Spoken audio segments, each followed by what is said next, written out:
কেউ যদি তোমাকে অবহেলা করে তাহলে এই 3টি উপায়ে তাকে উত্তর দাও।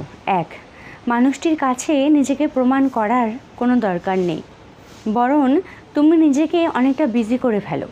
তুমি যখন নিজেকে অনেকটা বিজি করে ফেলবে না, তখন মানুষটি সবচেয়ে বেশি তোমার উপরেই নজর রাখবে। একদমই তাই। 2.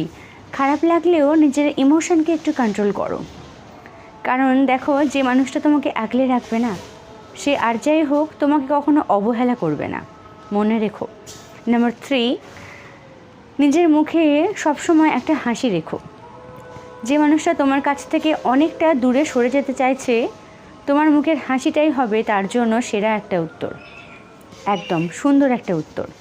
তাই এই 3টি কথা মেনে চলো। কেউ অবহেলা করলে এইভাবেই তাকে উত্তর দিতে হয়, আর এইভাবেই করতে হয়। কষ্ট, যন্ত্রণা, দুঃখ কী হবে পেয়ে? কেউ অবহেলা করছে বলে তুমি দুঃখ পাবে, কষ্ট পাবে কেন? তাকে এইভাবে সঠিক জবাব দিতে হয়, মনে রেখো।